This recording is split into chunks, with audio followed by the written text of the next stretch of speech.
The morning sun crept over the horizon, casting amber light across the colony's domed structures and the fields of oxygenating moss beyond. Elara Voss stood barefoot in the garden behind her habitation unit, a child's laugh echoing just ahead. Her daughter, Mira, chased butterflies between glowing stalks of embergrass, her braids bouncing with every step. "Careful," Elara called, her voice firm but warm.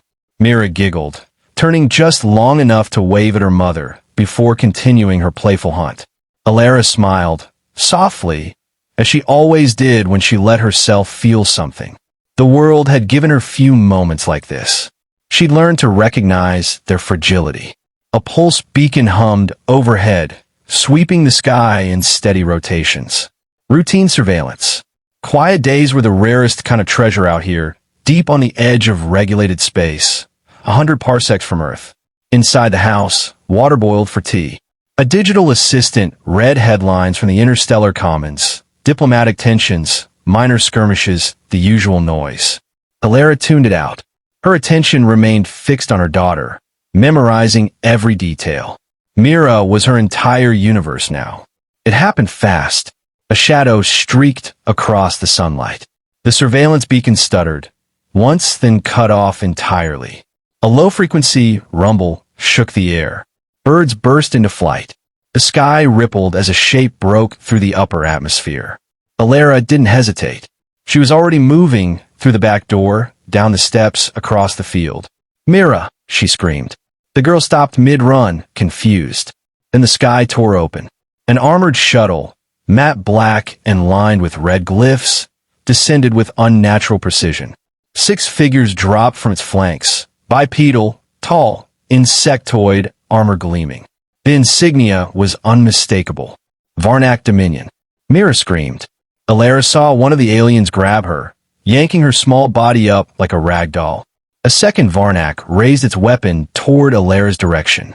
She dropped flat just before a concussion beam tore a crater in the moss. Her ears rang. Dirt rained down. A scream lodged in her throat, but it wasn't fear. It was something else. Something deeper. Something ancient. She rolled behind a boulder and watched, helpless, as they boarded the shuttle. Mira flailed, tiny fists beating against an unfeeling exosuit. Then the doors sealed, and they were gone. Silence collapsed over the land like a dropped curtain. Elara rose. Slowly, mechanically. Her clothes were scorched. Her knees bled from the fall. She walked back to the house, past broken stalks and torn soil, past the kettle still screaming on the stove. She didn't scream. She didn't cry. She sat in the center of her living room, eyes locked on nothing, breathing steady but shallow. Minutes passed. Maybe hours. The AI assistant flickered on, offering updates on atmospheric interference, emergency broadcasts, irrelevant warnings. She shut it off. Outside, the colony's defense sirens finally began to sound. Too late. There was no defense. The Varnak didn't raid, they dissected. Their attacks were calculated. Surgical. It wasn't about destruction. It was about collecting specimens. Elara Voss had been many things in her life. A war orphan, a shadow operative, a ghost among soldiers. But when Mira was born, she walked away from all of it. She disappeared, erasing her name, her past, her scars. She became a mother. The colony had known her as quiet, skilled in hydroponics, widowed. No one asked questions. She liked it that way. But now they had touched her daughter. In the following hours, search patrols failed to locate the Varnak ship. Central Command initiated emergency lockdowns, advised civilians to shelter and await off-world assistance. Useless. Bureaucrats didn't understand what the Varnak truly were. They didn't come for territory. They came for subjects. Elara opened a secure hatch under her home, a compartment she had sworn she'd never use again. Dust filtered into the air as the hydraulics hissed. Inside, a locked container coded to her old retinal ID. She didn't flinch as the scanner recognized her. Inside lay a folded jumpsuit, matte gray, built for zero thermal visibility. Pair of gloves, field boots. Under that, weapons, collapsible flechette rifle, monoknife, bone-hardened garrote. Tactical interface lenses. A map disk with updated Varnak jump signatures. Elara stared at it all for a long moment. Then she changed. It was not a transformation of rage. It was clinical, mechanical. She tightened her braids, sealed the suit, checked every round, every power cell. When she looked in the mirror again, the woman who stared back was no longer the mother from the garden. She was the thing the war used to whisper about in hushed tones. The phantom, the wraith. She moved through the colony like a shadow. People barely noticed her. Those who did caught her expression and said nothing. Her presence seemed to hollow the air. She stopped once, beside a wall where children had drawn chalk pictures. Myra's drawing was there. Her with her mother. A son with too many rays. A cat that didn't look like a cat. Elara touched it, her gloved fingers smearing the chalk. She didn't take it with her. She didn't need to. In the hills west of the colony, she found the old listening post. Offline for years, buried beneath vines and disrepair. But the relay still had power, and the array still reached the stars. She rerouted it, bypassing civilian protocols, scanning for irregular warp traces. Varnak's signatures appeared like cancer on the system map. One in orbit, cloaked, stationary. She stared at the blinking point for a full minute. Then she smiled, but it didn't reach her eyes. The air felt colder. In the war, she had been taught how to kill empires with a whisper. But no one had ever taught her what to do when something tore out her heart. The Varnak had made a mistake they didn't even understand yet. They hadn't abducted a child. They had awakened the worst parts of a human mother's soul. She closed the relay and shut the door behind her. No alarm sounded. No allies rallied. No fleet followed. Just her. Just a wraith. And the promise that she would bring her daughter home, no matter how many bodies it took to get there. Night cloaked the planet in shades of violet and indigo, the sky thick with silent stars. Elara moved without sound, every motion deliberate, as if her bones remembered the old rhythm before her mind did. The suit clung to her like a second skin, reawakened by her presence. Even after years buried, the fibers responded to her touch. In the dark, she was a ghost. No sound, no trail, no light. She had buried this part of herself for Mira, given up everything to ensure her daughter never knew what her mother used to be. Elara had once thought that love would be enough. But love couldn't stop orbital shuttles from descending, couldn't stop monsters in armor from tearing a child away. At the edge of the old canyon, she crouched near an ancient signal booster half swallowed by creeping moss and dust. The Varnak's orbital coordinates pulsed on her lens, cloaked, hovering beyond the gravity well, just beyond civilian sensors. They were efficient. They always were. And arrogant. She tapped into a cold channel, feeding off long-range telemetry from relic war beacons scattered throughout the uninhabited moons. There was a brief shimmer, a warp signature clinging to residual energy like static on a corpse. The ship was massive, likely a collector class. Biological labs, containment zones, dissection halls. Her daughter was in there. She closed the feed and slid backward into the shadow of the canyon wall, descending along the narrow path carved into its side. Below, hidden beneath camouflage netting, rested an old exfiltration pod, long thought dead, buried in the aftermath of a conflict no one officially acknowledged. She had planted it there years ago, just in case. The pod hissed to life as her handprint was accepted. Dust lifted from its hull. She didn't hesitate. Climbing in, she configured the trajectory. Not to the ship. That would be suicide. Instead, she targeted an old orbital debris field. From there, she would drift, silent, undetected, toward the Varnak ship's ventral maintenance dock. She sealed the hatch and braced as the pod launched upward, carving through the atmosphere like a forgotten missile. Flames licked its surface, but Elara didn't flinch. Her eyes stayed closed, her breaths measured. Myra's name pulsed in her mind, steady as a heartbeat. The silence of space wrapped around her. An hour passed, then two. The Varnak ship loomed, black, monolithic, bristling with heat signature dampeners and sensory camouflage. It looked less like a vessel and more like a floating crypt. She floated near its underbelly, nestled among debris, forgotten hull fragments, chunks of ancient war wrecks. When her proximity alert chimed once, she exhaled. Magnetic clamps engaged. Her suit's microthrusters carried her gently toward the ship. The docking latches were old, designed for external drone maintenance. She hacked into one, rerouted its authentication loop, and slid into the crawlspace. Inside, the smell hit her first. Sterile metal, synthetic antiseptic, and beneath it something else. Decay. She crouched in the dark, listening. Voices in Varnak, buzzing, sharp, interspersed with clicks. Guards, bored and disinterested. They had no idea she was here. She passed them like vapor. Her mind compartmentalized everything. Emotions folded into locked spaces. Fear wasn't useful. Anger wasn't necessary. Focus was survival. The halls twisted, organic curves mixed with cold alloy. Varnak design was always grotesque. Half-living metal, wet with pulses of bioluminescent green. She didn't care. Her daughter was somewhere inside this abomination, and the layout told her what she needed to know. Children would be kept near the observation tiers.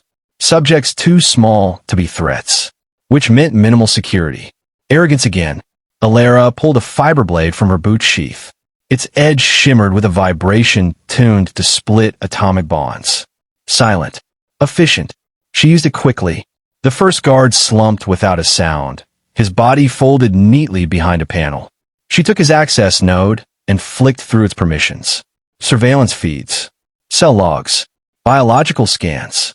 She found Mira on the 3rd level, secured in a holding unit labeled Category 2, Fragile Mammalian. The note below it made her pause. Intellect, developing. Potential for adaptive behavior, high. Prepare for dissection phase within 2 cycles. Her hand trembled. She moved faster. The next hallway curved upward. A second guard patrol approached. She rigged a plasma conduit to rupture a half-second before they passed. The corridor ignited with blue fire. As they stumbled, blinded and gasping, she dropped from the ceiling and ended them both before their weapons cleared their holsters.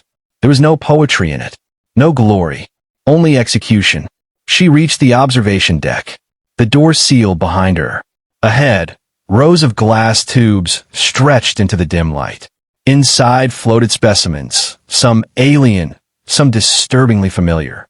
Hybrid experiments. Failures. Some still twitched. She kept moving. Myra's containment pod stood at the far end, her small form curled, unconscious. Monitors tracked her vitals. Elevated heart rate. Brain activity just under dream state. They had sedated her. Elara disengaged the seal and pulled her daughter into her arms. Mira stirred but didn't wake. Elara held her close, whispering promises in her ear. The kind of promises that sounded like prayers to the dead. But escape wasn't immediate. A voice rang out behind her, low, guttural, confident. You do not belong here. She turned. A Varnak scientist stood at the entrance, flanked by 2 armored soldiers. He wore surgical sleeves, claws red with fresh fluids. He smiled, or something like it. You must be the mother. Fascinating. You've killed 12 of us so far. Perhaps more.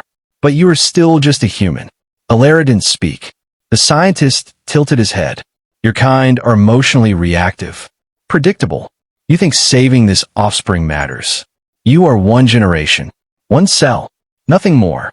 She placed Mira gently behind a supply crate, then stood. No, she said quietly. You touch my child. The Varnak raised a claw. You'll die for it. Elara moved before he finished the sentence. The first guard went down with his throat severed. The second turned just in time to catch her blade in his eye. The scientist tried to flee, but Elara shot him twice. Non-lethal rounds that paralyzed. She walked to him slowly, crouched, and stared into his bulbous, twitching eyes. You don't dissect human children, she said. Ever. She stood, Mira still asleep nearby. Alarms began to scream. She was out of time, but she didn't panic. Instead, she opened the scientist's access panel and uploaded a virus, one she had written herself long ago, buried in dead code. It would crash the entire ship's control systems in 10 minutes. Plenty of time. She lifted Mira in her arms and turned toward the auxiliary escape hatch. She didn't look back. The lights dimmed across the Varnak vessel as the virus unfurled through its systems like black ink bleeding into water. One by one, control nodes failed, security subroutines crashed, and the false calm of the alien stronghold dissolved into chaos. Sirens wailed. Biolocks ceased. Lighting flickered in panicked bursts. The corridors pulsed red, and the ship's automated voice repeated the same message across every channel. Containment breach. System failure. Evacuate immediately. Elara moved with Mira in her arms, swift and sure, cutting through confusion and flame. Smoke curled from ruptured conduits, filling the halls with stinging chemical haze. Her daughter's tiny weight felt heavier now, but she held her close, shielding her face from the heat. Mira stirred, a faint whimper escaping her lips. "It's okay, baby," Elara whispered. "I've got you. I've always got you." Ahead, a maintenance lift blinked online. She set Mira down gently, wrapped her in a thermo blanket from her satchel, and overrode the lift's lock. The doors opened. Inside was a narrow shaft leading to the ship's external hull, one of few routes unmonitored and often ignored. Perfect for engineers. Perfect for ghosts. She stepped in, Mira bundled against her chest, and descended. The deck below was in disarray. Fires raged unchecked. Power cores overcharged. Varnak personnel fled in all directions. Their order collapsed into instinct. Several saw her and froze. Some raised weapons. She didn't wait for them to decide what she was. Her sidearm fired 3 clean shots, each round burying itself into exposed gaps of armor. The aliens fell, twitching. Elara didn't break stride. They didn't understand. Not yet. She wasn't here to fight a war. She was here for one child, and nothing else mattered. She reached the auxiliary hangar just as a squad of Varnak soldiers sealed the docking bay behind them. Through the viewport, she could see their personal shuttles launching away in streaks of white fire, abandoning the crippled ship. Their commander barked orders, flanked by 3 elite guards, taller than the rest, with bone-spiked armor and crimson insignias. She crouched behind a supply console, breathing through the smoke. Mira stirred again. Elara pressed a soft kiss to her forehead and whispered, "Stay down. Mama's working." A dull metallic hiss sounded to her right. The hangar's containment shields crackled, thinning with each wave of system failure. One mistake now, and the entire bay would decompress. She needed an exit. Fast. To her left, a utility drone port, half dismantled, barely functional, but docked to an emergency pod just large enough for one adult and child. Manual controls only. No navigation system, but it would fly.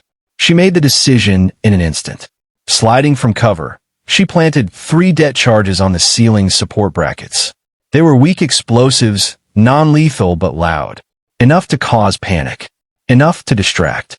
She placed Mira inside the escape pod and sealed the canopy, overriding its locks with her credentials. Through the viewport, Myra's face blinked groggily awake, confused and afraid. Elara activated the comm. "Mira," she said, "listen to me. You're going home now, all right? You stay low. Close your eyes. I'll be right behind you." Her daughter reached for her through the glass, small fingers trembling. "I love you," Elara said. Then she hit the launch key. The pod jolted, burst from the hangar with a flare of plasma, and disappeared into the void. Elara turned as the det charges blew. The ceiling cracked, pipes and girders collapsing onto the Varnak squad. Alarms howled louder. Amid smoke and falling debris, she advanced with brutal precision. The first elite guard never saw her blade. One swift arc to the spine dropped him. The second roared and fired, but Elara used the falling support beam as a shield, closing the distance and slamming her fist into his throat. Armor shattered. Blood gurgled. The Varnak commander engaged her directly. No speech, no warning. Just a savage backhand that sent her skidding across the deck. She hit the wall, gasping. Pain radiated through her ribs. The commander stalked forward, his body enhanced, his claws drenched in something that wasn't paint. "You fight like prey," he hissed. Elara wiped blood from her lip. "Then you've never met a mother." She triggered the emergency panel at her side. A floodgate opened above, releasing a cargo drone half the size of a dropship. It dropped with a crash, crushing the last guard beneath its weight. The commander dove aside, but Elara was already there, leaping onto his back, driving her blade down into the base of his skull. He roared, twisted, and slammed her into the floor. She grunted, vision blurred. Her knife skittered away. He loomed over her, claws raised. And then she drove the garrote up from her sleeve, looping it around his throat, pulling tight. He thrashed, slammed her into the wall again. Her bones screamed, but she didn't let go. With one final wrench, the wire bit through. The commander collapsed, his body convulsing once before going still. She didn't move for several seconds, slumped against the wall, chest heaving. Every part of her screamed for rest. But she pushed herself up. Her daughter was already on her way down to the planet's surface. She had to follow. Elara staggered toward the secondary launch chute, dragging herself along the wall. Fires raged now across the ship. The virus had worked too well. The reactor would go next. She found a single-seat emergency ejection capsule and collapsed into it. Manual controls only. No AI. No targeting. Didn't matter. She locked in Myra's last known descent vector, sealed the hatch, and hit eject. The capsule fired. Her body slammed against the restraints. Darkness clawed at the edges of her vision, but she stayed conscious, riding a column of fire and smoke down through the atmosphere, away from the dying screams of the Varnak ship. She hit the ground hard. The capsule skidded across the soil, snapping saplings and kicking up dust before finally coming to rest near the tree line. The hatch buckled open. She crawled out, limbs shaking. The air was cooler here. Planetside. The stars above blinked, distant and silent. And there, across the clearing, was Mira. Wrapped in a thermo blanket, dirt smudged on her cheeks, but alive. "Mama," she said softly. Elara ran, ignoring the pain. She dropped to her knees and pulled her daughter into her arms. "I told you," she whispered. "I always come back." Mira buried her face in her shoulder, and for a moment, the world stopped burning. Behind them, high above the clouds, a silent explosion rippled through the night sky. The Varnak ship, once a symbol of fear, shattered into 1,000 fragments, swallowed by gravity and flame. Elara didn't look up. She had already won. The fire in the sky had long faded, leaving only smoldering streaks across the stars. Fragments of the Varnak ship burned their way down through the atmosphere, scattering like embers across the far side of the horizon. Elara held Mira close beneath the gnarled limbs of the forest canopy, their bodies pressed together in the quiet hush of early morning. Dew clung to the leaves. Smoke floated like a ghost between the trees. But the worst had passed. Myra's breathing was steady now. No longer shallow, no longer punctuated by the tremors of sedation. Her small hands gripped Elara's sleeve with the force only a child's fear could give. She hadn't spoken since the reunion, and Elara didn't push her. Some wounds needed silence before they could begin to close. They sat like that for nearly an hour, unmoving. Time had no weight anymore. It drifted past them without consequence. Elara, for once, didn't think of escape plans or contingency routes or the blood still crusted beneath her fingernails. She only thought of Myra's heartbeat, how it pressed against her chest in small, rhythmic pulses. Eventually, Elara rose. Her movements were stiff, every muscle aching from strain and impact. She adjusted the thermo blanket around Myra's shoulders and whispered, "We need to go now, sweetheart. It's not far. You're safe, but I want you warm and fed. Can you walk?" Mira nodded, eyes glassy but determined. She took Elara's hand and stood. Together they moved through the brush, picking their way back toward the colony. The terrain was familiar. Elara had walked it dozens of times in peace, but now every route, every shadow bore the memory of war. She saw it in flashes, blood splattered across corridor walls, the hollow eyes of dead Varnak, her own reflection in shattered glass, a stranger even to herself. At the colony's perimeter, security drones scanned their approach. Elara lifted her free hand, triggering the emergency beacon strapped to her wrist. Seconds later, A team of responders emerged from the central square. Medics, engineers, and local patrol officers. One of them, a man in a scorched uniform with tired eyes, stepped forward. "You're alive," he said. The words were more disbelief than greeting. "I need medical attention for my daughter," Elara said. "She's been sedated, possibly exposed to stressors. I want her scanned for neural damage, trauma, blood-borne pathogens, everything." The man looked between Elara and Mira, then gave a tight nod. "We'll take care of her. Come with me." Elara hesitated only a moment before allowing them to take Mira from her arms. The girl clung to her, unwilling, but Elara knelt down and brushed a strand of hair behind her ear. "I'm right behind you," she said softly. "I promise." Mira gave a small nod. The medics lifted her gently onto a gurney and rolled her into the compound. Elara followed in silence, exhaustion dragging at her limbs. Her suit was in tatters, her face cut and bruised, the acrid scent of burnt metal clinging to her hair. But her eyes were steady, and her pace didn't falter. As they reached the infirmary, she stood outside, refusing to be tended to until Mira was stable. A nurse tried to protest, but a look from Elara ended the conversation. She stood near the entrance, arms crossed, eyes never leaving the window that separated her from her daughter. Inside, Mira lay beneath soft lights, wrapped in sterile cloth and flanked by scanning instruments. She blinked slowly, responding to touch, to light, to sound. Her vitals stabilized. The results came back clean. No damage, no implants, no foreign tech. The Varnak hadn't had time. When the doctor confirmed it, Elara allowed herself a breath, a full one, deep and steady. For the first time since the abduction, she felt the iron vice around her chest begin to loosen. Later that day, after Mira had eaten and finally fallen asleep in a proper bed, Elara was summoned to a debriefing. The colony governor, a stern woman with dark skin and a steel gaze, sat across from her in the command center. Two officers flanked the room. Audio logs recorded every word. Elara said nothing at first. The governor leaned forward. "Do you have any idea what you've done?" "Yes," Elara said. "You boarded an enemy warship. You initiated a virus that brought down an entire Varnak cruiser." "Yes." "You left behind no traceable data, no authorization, no chain of command." "Correct." The governor studied her. "And how exactly should I explain this to central authority?" "The Dominion will declare this an act of aggression." "They already committed one," Elara said coldly. "They took a child." There was a long silence. The governor eventually leaned back, exhaling slowly. "Your record was sealed. You were listed as dead.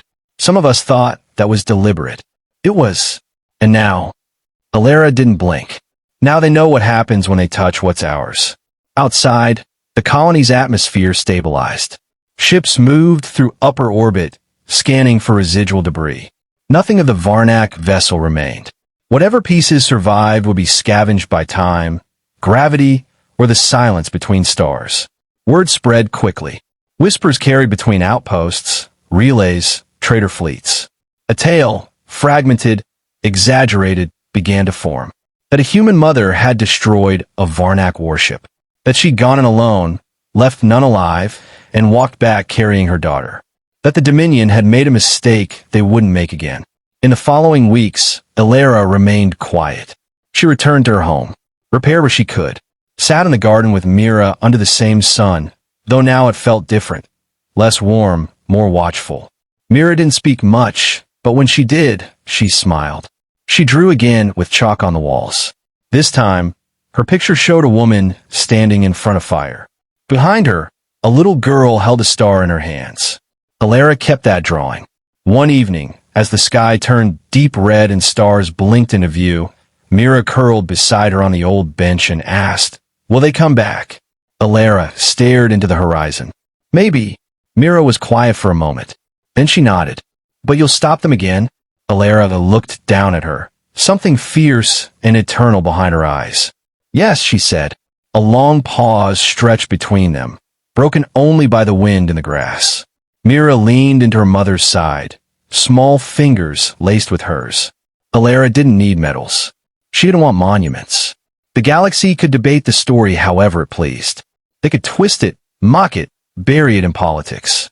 Let them. She was just a mother. And that, in the end, should terrify them more than anything else.